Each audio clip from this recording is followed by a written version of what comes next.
las reuniones que esta semana despertó más expectativas a nivel global fue sin duda la cumbre de cambio climático que se celebró allá en Nueva York. Enormes expectativas, pero la pregunta es: ¿y cuáles son los resultados que dejaron? Por lo pronto lo que vimos fueron sin duda discursos muy fuertes, declaraciones contundentes. Ahí están las de Greta y también las del propio presidente Trump, pero no solo de ellos, está también Antonio Guterres, el secretario general de la ONU, que tuvo un discurso bastante, digamos, fuerte, duro, y pues también podemos citar a Angela Merkel, pero junto con estos discursos tan fuertes, la pregunta es: ¿y cuáles las acciones? Porque ese era el motivo y, digamos, el formato de la reunión, plantear acciones concretas para enfrentar el cambio climático. ¿Qué y cuáles fueron estas acciones concretas que salieron de ahí? Me da mucho gusto que nos venga a contar y podamos analizar el tema con Natalia Lever del proyecto Realidad Climática, un proyecto, me contabas hace un momento, fundado por Al Gore pues hace una década, ¿no? Un poquito más de una década. Un poco más de una década. Sí. Muchas gracias por estar con nosotros, te agradezco que hayas aceptado participar. Adelina Ruiz, del Instituto de Recursos Mundiales, también una organización no gubernamental. Estuvieron seguramente representados en la reunión de Nueva York. Sí. Excelente. Más de 100 personas. Ahora mismo le entramos. Paco, ¿cómo estás? Muy Paco bien, Moreno, buenas tardes. abogado Buenas constitucionalista, ex procurador ambiental. Y si quieren, vamos a ver algunas de las declaraciones rápido que salieron de esa cumbre para entrar directamente nosotros aquí a discutir. Vamos. Los fuertes discursos políticos contrastaron con limitadas iniciativas en la Cumbre del Clima organizada por Naciones Unidas en Nueva York. Casi 70 países se comprometieron a revisar sus planes de recorte de emisiones de gases de efecto invernadero para poder cumplir con los objetivos del Acuerdo de París, pero no figuran 3 de los 4 principales contaminadores: China, Estados Unidos y la India. Dicho acuerdo, firmado en 2015, establece que todos los estados deben reducir estas emisiones que sobrecalientan el planeta para cumplir un objetivo común: que el incremento de la temperatura se quede por debajo de los 2 grados centígrados con respecto a los niveles preindustriales y, si es posible, por debajo de 1.5. Las dos figuras más contrastantes del debate del cambio climático en la reunión fueron Donald Trump y la activista sueca de 16 años, Greta Thunberg. El movimiento de esta activista adolescente contra el cambio climático, llamado Fridays for Future, empezó hace un año, en 2018, cuando empezó sola, ante el Parlamento sueco, su primera huelga escolar por el clima. Posturas. 1. Al abrir la cumbre, Greta advirtió que nos estamos quedando sin tiempo, pero aún no es demasiado tarde, y lamentó la inacción. No quiero creer que no actúan por maldad. Y denunció que reducir las emisiones de carbono al 50% en 2030, objetivo del Acuerdo de París, no es suficiente. Les estamos observando, avisó. 2. El secretario general de la ONU, Antonio Guterres, señaló que esta no es una cumbre para venir a hablar, a negociar. No se negocia con la naturaleza. Estamos en un agujero que debemos dejar de cavar. 3. El presidente de Estados Unidos, Donald Trump, afirmó en la ONU que el futuro pertenece a los patriotas, no a los globalistas, en una fuerte defensa de aislacionismo frente al mayor auditorio multilateral del planeta. Más de un centenar de dirigentes mundiales comparecieron en el Estado multinacional para presentar auténticas acciones. Pero, ¿cuál fue el resultado concreto? Informó Fernanda Dávila. Ahí están las posturas, voy contigo. Adelina Ruiz, del Instituto de Recursos Mundiales. Primer punto que me llama la atención: parece que hay, digamos, discursos, como decía el reportaje, muy fuertes, llamados, emplazamientos, incluso términos como extinción, se acaba el tiempo para el planeta. Y si eso lo contrastas con, hasta donde yo alcanzo a ver, el compromiso de revisar si están cumpliendo con el Acuerdo de París, parece que hay una distancia enorme. Dime tu punto. Sí, efectivamente, de acuerdo a al IPCC, que es el panel que es el panel científico donde hace investigación sobre los modelos climáticos y que hace más de 20 años hizo la relación entre emisiones asociadas con las actividades humanas y el calentamiento del clima. Nos dicen que tenemos muy poco tiempo, menos de 11 años para llegar al 1.5, y los compromisos parecen tímidos, digamos, que son 67 países los que se comprometen a hacer revisiones, son 67 los que se comprometen a revisar sus compromisos y que son menos del 8% O sea, revisar de sus sus compromisos emisiones. significa ver si están cumpliendo, si entiendo.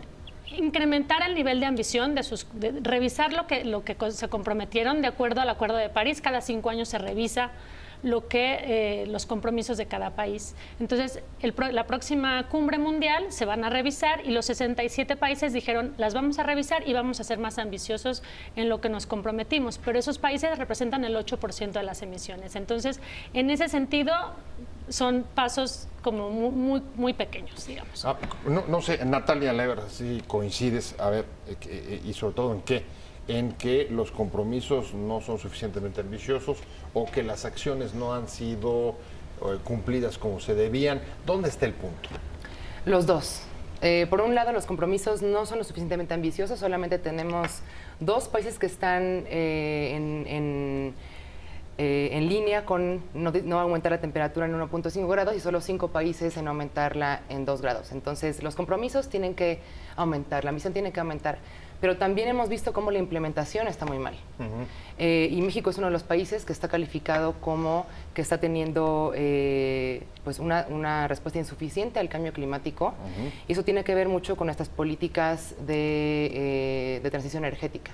Entonces, tenemos que hacer las 2 cosas al mismo tiempo, aumentar la ambición, pero también asegurarnos de que lo que se prometa se cumpla. Y por eso hay un movimiento ahora de jóvenes y niños que están intentando impulsar estas soluciones y decirles a los tomadores de decisión pues que hay que ponerle más atención. Ahorita me voy a meter en el caso mexicano porque además traigo por ahí una duda sobre un acuerdo de petroleras que se dio en el marco de esta cumbre, pero tú que fuiste procurador ambiental, ¿cómo hubieras recibido que un niño o una niña de 16 años se te hubiera parado enfrente y te hubiera dicho, nos están fallando? Absolutamente. Los políticos nos están fallando, los estamos observando, pero no se pasen. Creo que eso es lo que dijo ella. No estoy... Absolutamente de acuerdo con lo que dijo Greta. Me parece más que es una señal invertida. Tuve el amplísimo honor de ser el primer presidente de la Comisión de Cambio Climático del Congreso Mexicano y recibir a los 196 países en la COP de Cancún. Y ahí venía un viejo dilema. De esos 196 países que asistieron, solamente 74 en un primer impulso y finalmente 42 son los que están activamente trabajando. Y no es solamente el tema del calentamiento global. Mi tesis es diferente. Yo creo que vamos hacia una era de glaciación por el movimiento de los ejes de la propia Tierra sobre la inversión que están haciendo las corrientes marítimas. O sea, tú no pones el acento en los gases invernadero, ni en el dióxido de carbono. Yo voy hacia el enfriamiento, porque son los mismos tipos de partículas las que tenemos tanto en la biosfera como en la estratosfera, y no le estamos dando un seguimiento adecuado para ellos. Y entonces no necesitas desde tu punto de vista sí lo necesitas, esta clase de acciones contra el cambio climático. Sí lo necesitas, pero lo tienes también que invertir. No nomás es responsabilidad de 8 o de 7 países, es responsabilidad de todos los que somos raza humana, que tanto lo mismo lo vamos a sufrir en Bangladesh como en Nueva York. Es una cuestión de educación, es una cuestión de posturas, es una cuestión de manera de vida, no de simulación de cuestiones políticas. Concluyo. El mundo, mientras nosotros estamos platicando, sigue avanzando en la descomposición de las propias cargas, tanto atómicas como celulares, como ultracelulares, en la descomposición de los polos. Y eso lo estamos viendo, te voy a decir en dónde. Bueno, pues Italia, a ver, ahí está. Todo el mundo acepta que es un asunto de todos, pero los discursos más bien nos hablaron de un mundo fraccionado y en el que no todos están participando del mismo modo. De entrada, los que más contaminan no firmaron finalmente o no participaron en la cuarta final. Ahorita regreso contigo, Avelina, sobre ese punto y el discurso de Donald Trump, que me parece que es un ejemplo clarísimo de que no todos jalan parejo porque no están viendo de la misma manera las cosas, pero las ideas más constantes que escuchamos en la cumbre del cambio climático fue todos tienen que jalar, es un asunto que no puede resolver uno, sino que tiene que ser el involucramiento de todos los países, especialmente los que más generan combustión, y este es dióxido de carbono, y uno de ellos, Estados Unidos, es de los que no firmó las conclusiones. Voy contigo, Avelina, porque la declaración de Donald Trump me parece clarísima. Dijo, el mundo no va a ser de los globales, sino de los patrióticos. Hay detrás de todo esto, digamos, una confrontación de visiones políticas. Nacionalismo versus globalización, cambio climático versus no les creo tanto en que esto sea, hay que privilegiar el desarrollo económico, etcétera. Sí, yo creo que se ve tanto en la agenda ambiental como en otras agendas como una polarización y ciertos nacionalismos en los que se privilegian ciertos intereses que se consideran a los que responde cierta clase política. Como estábamos platicando hace un ratito, lo interesante es que hay otros actores que se están comprometiendo. Si no responde Donald Trump, responden los gobiernos subnacionales como California y todas las coaliciones de gobiernos subnacionales que están justamente yendo en el sentido opuesto. Ahora, fíjate qué fragmentación, y voy a tocar el caso de Gore. Cuando Gore lanza esto, están los demócratas en el poder y era, digamos, que una prioridad de agenda. Han salido del poder, por lo menos en el poder federal, en el poder nacional, junto con el ascenso de otros gobiernos nacionalistas, a pesar de que gobiernos subnacionales de los estados norteamericanos estén con otra postura. Está, digamos, desplazada esta agenda de los centros de poder. ¿Tú cómo ves?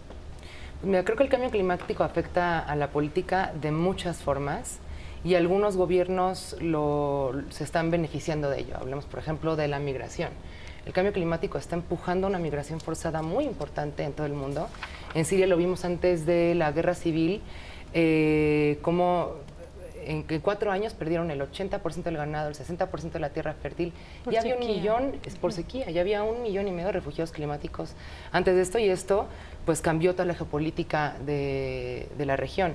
Y ahora lo vemos con las caravanas migrantes que vienen de Honduras, con lo que está pasando en Guatemala, y cómo Trump está exacerbando el discurso de migración. Lo mismo pasó en Europa. En las últimas elecciones de Europa, el tema de migración fue muy importante, y hay una causa estructural de cambio climático detrás de esas problemáticas importantes. Sí, pero lo paradójico es que los que están siendo elegidos son los que agitan la bandera nacionalista y los que rechazan la migración o tienen medidas mucho más punitivas. Pero de alguna manera se están beneficiando de esa crisis y no están atendiendo el problema de raíz. Pero claro... Dices beneficiándose políticamente. Beneficiándose políticamente. Hay un desorden y pues siempre estos gobiernos...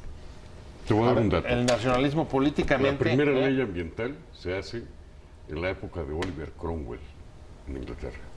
No es un tema de ideologías, no es un tema de gobierno, no es un tema de políticos, es un tema de entendimiento de la raza humana. Pero a ver, Paco, y de respeto pero en este momento los nacionalistas son los que se están beneficiando del discurso de, digamos, antiglobal. ¿Sabes cuál es una de las causas de lo que está señalando? Ajá. Políticas, por ejemplo, de crecimiento agrícola. A ver, interesante. Algunas de las principales consecuencias del cambio climático, como la migración, está siendo un elemento que juega a favor de políticos nacionalistas que no apoyan la lucha contra el cambio climático. ¿Cómo ves tú esa idea que pone sobre la mesa Natalia? Pues sí, o sea, eso es lo interesante que conversábamos, que el cambio climático es una oportunidad económica, pero es una oportunidad de desarrollo. O sea, empezar a hacer ese vínculo en el que más del 60% de la población en México es vulnerable a eventos asociados al cambio climático.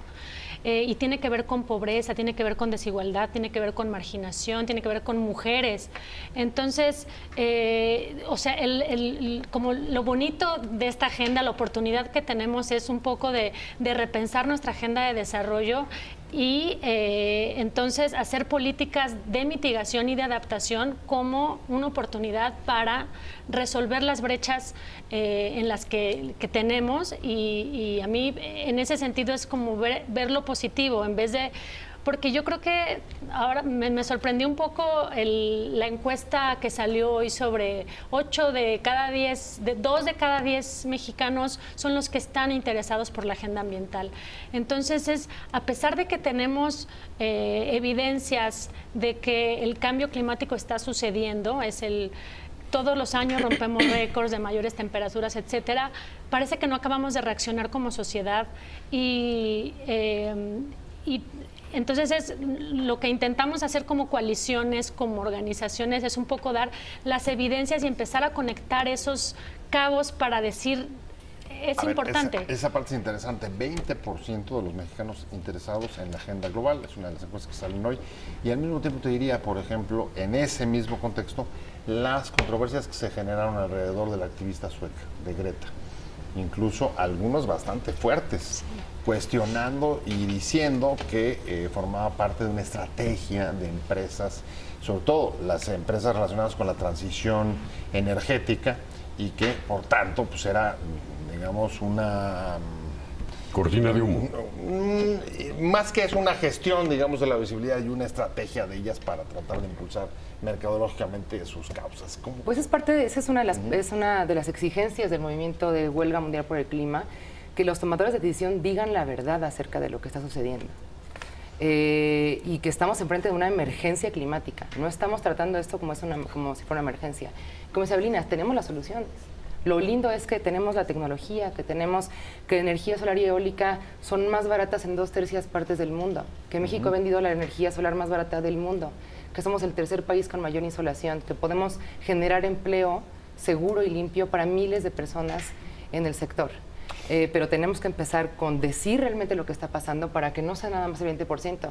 Es el 20% porque la gente no está realmente informada de cómo está siendo vulnerada por el cambio climático. 9 de cada 10 ciudades en México tienen mala calidad del aire. Pues fíjate qué interesante. A ver, está todo eso y al mismo tiempo pienso en el caso de México. Pues más bien la apuesta del actual gobierno parece ir justo para una industria de desarrollo de fósiles, de combustibles fósiles. Quisiera referirme de una manera muy respetuosa hacia lo que está haciendo el presidente López Obrador. ¿En qué sentido? No es un tema estrictamente de gobierno, es un tema de ciudadanos, de conciencia, es un tema que empieza por la propia casa, con pequeños hábitos, pequeñas actitudes. De no hacerlo así, no vamos a poder nosotros impactar, ni como sociedad, ni un propio gobierno. ¿Existe algún partido político ecologista en México? ¿Existe alguna agenda legislativa específica que hable sobre el tema? ¿O son eventualidades progresivas de campaña? No tenemos una conciencia que es de los niños hacia los adultos, o al revés. Muchas veces los adultos estamos aprendiendo de los niños. ¿En qué momento vamos a hacer a un lado el desarrollo económico para privilegiar el desarrollo de los ecosistemas? Déjame, ¿qué dejó la cumbre del clima que acaba de realizarse en Nueva York? ¿Cuáles sus acciones urgentes? Voy contigo. Y justo en el corte ustedes decían, a ver, los gobiernos nacionalistas han sido un obstáculo porque en muchos de los casos lo que han estado impulsando es justamente las industrias de petróleo o de gas y en menor medida el cambio y la transición energética. Pero las empresas privadas, decías, han tenido una postura mucho más audaz. Sí, hay un compromiso importante, 77 de los grandes corporativos que tienen cadenas de valor muy importantes porque hay alimentos, siderurgia, o sea, como que está la cadena completa, se han comprometido a reducir a emisiones netas 0 al 2050. Tenemos también como compromisos de los bancos, 131 bancos con carteras muy importantes, también alinear sus principios de inversión con los principios de la Agenda del Desarrollo y con los del Acuerdo de París. Entonces, como que al final es importante el posicionamiento de los actores públicos, que son los principales actores representados en el Acuerdo de París, que son los países. Claro, los y estados. y son los estados los que necesitan política pública, y en ese sentido lo que México, una de las cosas más importantes en México, porque no hay un silver bullet, ¿no? De solamente a través de la transición energética, o solamente con el precio del carbón, o solamente con reforestación. Es como una combinación de portafolio de cosas que lo que nos va a llevar a eso, pero con una agenda clara. Tenemos compromisos, pero hay que saber cómo los vamos a cumplir. Pero, a ver, yo no sé la sensación que tengan, pero parece que está bastante fragmentado el asunto. Voy contigo, Natalia. Justo les comentaba hace rato, en el marco de la cumbre se firma la iniciativa climática de petróleo y gas, y sobre todo 13 de las grandes petroleras deciden ofrecer, digamos, mejorar sus procesos para reducir sus emisiones. Pemex no firmó.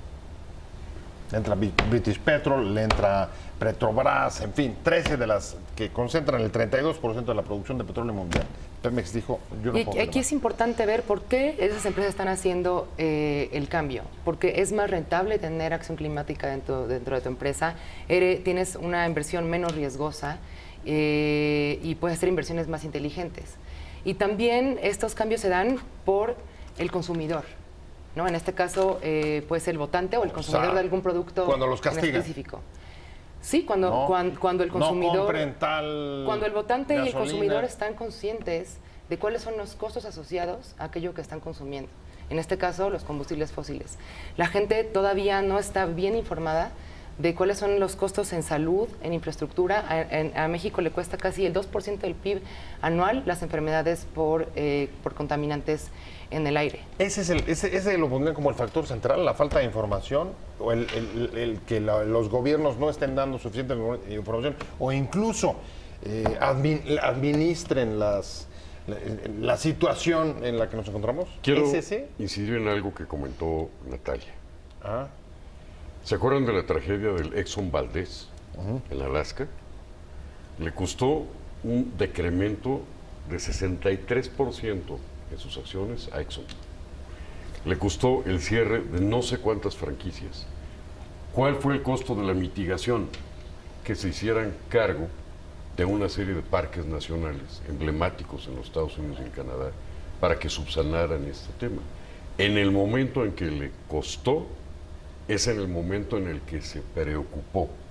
Cuando nosotros, ciudadanos, no importa qué parte del mundo ni de qué partido político, estemos conscientes que es a nuestro costo vital, ya sea en salud o ya sea en desarrollo, entraremos en conciencia. No podemos soslayar algo. No tenemos educación al respecto. a ver, es la estrategia, ¿Y hoy qué del me dices? activista sueca. Pero está Pemex cambiando. no firma. ¿cierto? Sí. Pemex Es no justo lo que firma. está Eso está tratando de cambiando. hacer. Estas movilizaciones, no habíamos visto en el mundo movilizaciones más grandes por el cambio climático La de Australia. que la que vimos el viernes pasado. En México, 6,000 personas, solamente en Ciudad de México, 70 eventos en todo el país, y así lo hemos visto replicado en todo el mundo. El cambio va a suceder porque es económicamente lo más inteligente. La gente ya está despertando, los jóvenes están dispuestos a ver un cambio, y ahora lo que toca es exigir a los que nos representan El cambio viene, pero al mismo tiempo la gran preocupación es ¿y en cuánto tiempo? Déjame ir analizando las conclusiones de la cumbre climática de Nueva York. Voy contigo.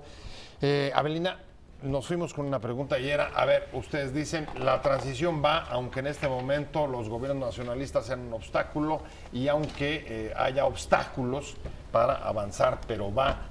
El problema es que al mismo tiempo dicen, y no tenemos mucho tiempo. No tenemos mucho tiempo, y es lo que decíamos, que trabajar en esta agenda es muy refrescante, pero es muy angustiante al mismo tiempo de ver los datos y ver la lentitud con que pasan las cosas. El futuro nos alcanzó, nos quedan 11 años para llegar a los escenarios que nos marca el IPCC del 1.5, de no rebasar los 1.5. Desde la era industrial ya subimos, estamos en alrededor de 1 grado.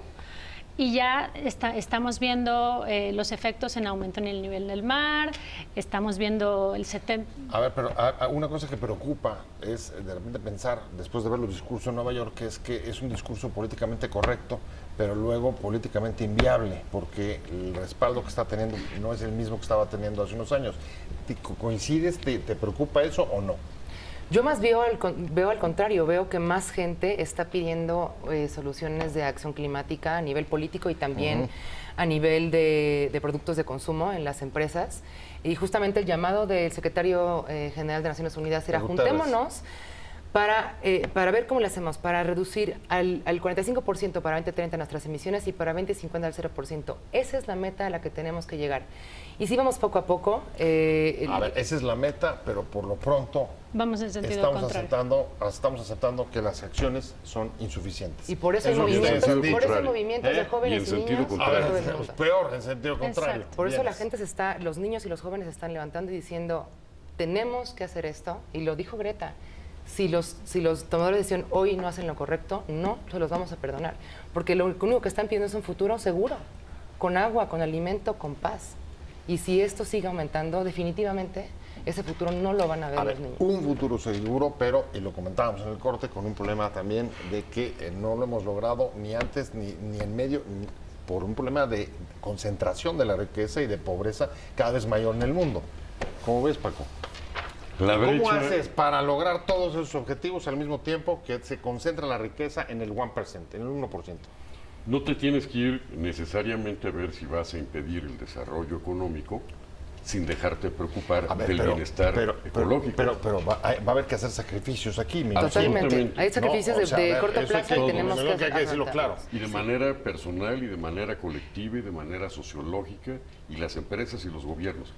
El tema ecológico, el tema medioambiental es mucho más importante que lo político. Rebasa en la realidad y en lo particular. Sí, pero aguas, porque sin política no se mueve, ¿no? ¿Cómo? No, sí, es un poco también la tragedia del medio ambiente, que es como que los efectos pueden ser de largo plazo y entonces en el corto plazo no hacemos nada porque se lo dejamos a las terceras o cuartas generaciones. Aquí ya vimos que son las generaciones, que somos nosotros los que estamos en riesgo. Entonces, yo creo que hay ganadores y perdedores en la agenda climática, pero los perdedores al final también tienen una ganancia que tiene que ver con bienes públicos como la calidad del aire. Y entonces lo que cuesta trabajo es hacer ese cambio de desfosilización, en donde tiene que haber incentivos, donde tiene que haber premios para que los perdedores... A ver, parece que entonces en el fondo parte de la discusión es convencer a los perdedores, tanto los nacionalistas están trabajando en ello para aprovechar su descontento, Sí. como digamos los 196 países globalistas para están decirles participando no van a perder 40. tanto. Sí. De 196 países que están en la mesa de la COP, 47 son los que juegan. Sí, y los perdedores me gustaría decir que también somos nosotros como automovilistas. Ajá. Entonces, nosotros también podemos perder en el momento de decidir, ay, me toca caminar un poco más, Metrobús. me toca... Sí, pero en Por el largo ejemplo, plazo me voy sí. a dar cuenta que no es una pérdida, que tengo mejor calidad de vida, que saludo a la gente en la calle.